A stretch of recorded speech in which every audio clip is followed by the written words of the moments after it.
My scary stories are real. And this is We Are Coming For You, The Darkness.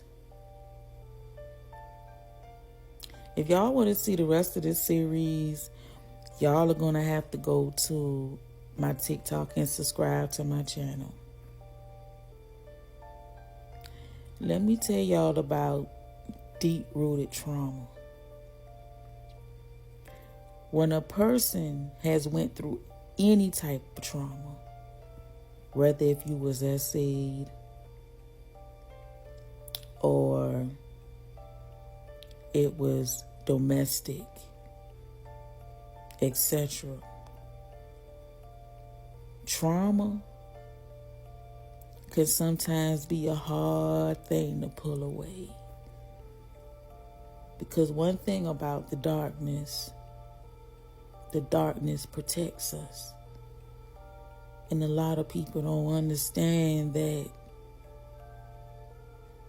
there is a light. Some of us don't make it out. Some of us end it before it starts. Some of us make up an illusion of something else to make whatever situation better for them.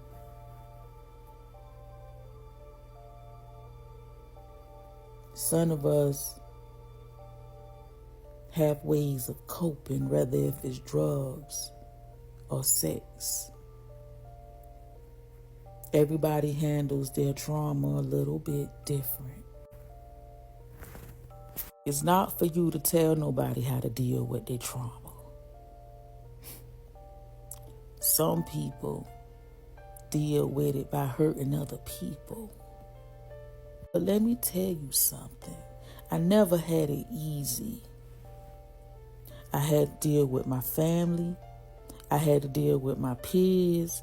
And I had to deal with society and its rules. One thing that I can tell you is this. The adults are corrupt. Only person that's going to save you is save yourself. So keep telling until your voice is heard. I remember when I was like 30 years old. And I was at the beginning of my life. I was starting my life. I was a nurse. I hadn't graduated from nursing school, and I was doing pretty good for myself. But then one day, like everything else, when the sunshine comes out, it's always the darkness that comes in. The things that you were supposed to take care of before the sun came out. And I remember just being stuck for a period of time and not understanding why I'm in this place. And then my childhood started to come at me like full force. And I'm thinking about all these things as an adult. And I'm like, why am I thinking about this now? Because a lot of y'all don't understand that if sexual abuse is not taught in your home, then there's no way for your kids to know what it is. So I'm dealing with the situation. And I could remember just crying, and it felt like I was being whipped. And my body felt like I had 100-ton bricks on me. I said, let me get myself together so these kids about to come home so I can fix them something to eat or whatever. So I get up and walk down the hall, and I open up my son's room to put something in his room. And I saw my release books on the bed. I'm like, oh my God.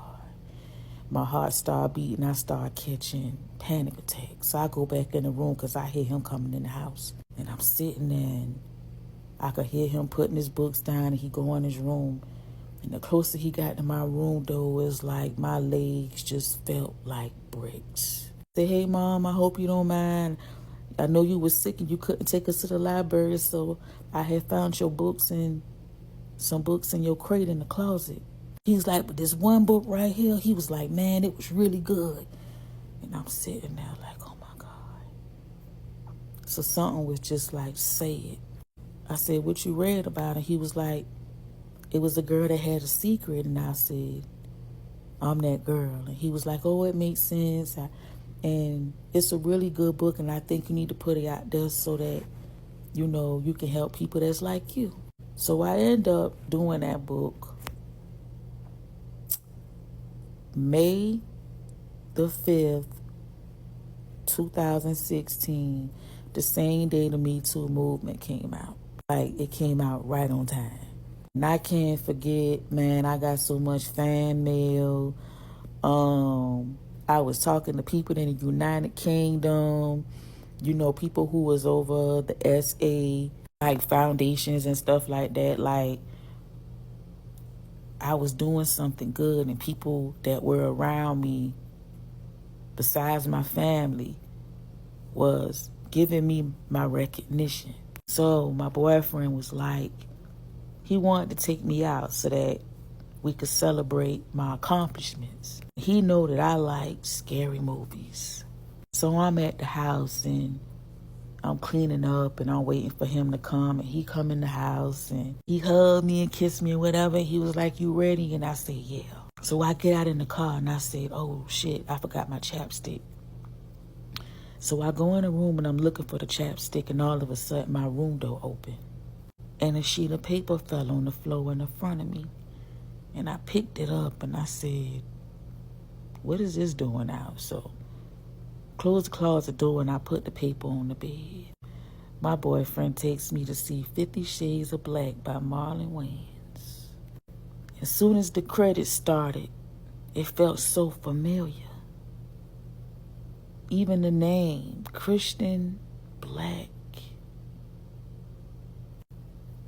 kind of sounds like my name. So I'm going through the movie and I'm looking at it and I'm crying. And my boyfriend was like, you okay? You want to leave? And I'm like, no, I want to stay. I saw my rape scene being played in a motion picture and people laughed at it. Me. People laughed at my rape. We get to the car. My boyfriend don't know what's going on. I'm like, just take me home. And I was crying for days and days and days. And he came and he was very encouraging. And he was like, look, you know, you got to move on from whatever it is. You can't let that shit hold you back. But see, my boyfriend didn't know that I just came from the darkness. And how it was so dark. And how it was so hard for me to come out. The house was dark. The only thing that was lit was my room with the candles that was around me. I had went and oiled up. I had oiled up myself with some doom oil. And I was sitting in front of the mirror. I knocked on the floor 3 times. I didn't hear anything.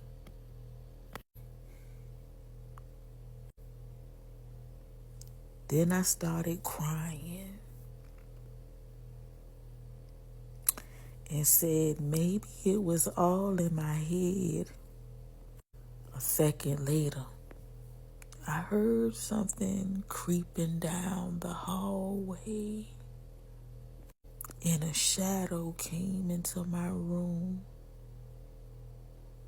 and all I can see was hair like it was moving.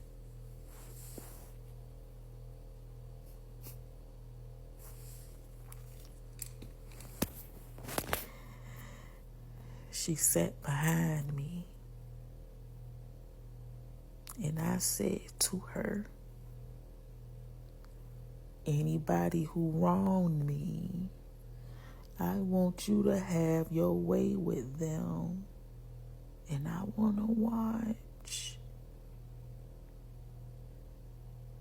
And if you want to see the rest of this video, you're going to have to subscribe to my TikTok so I can show you.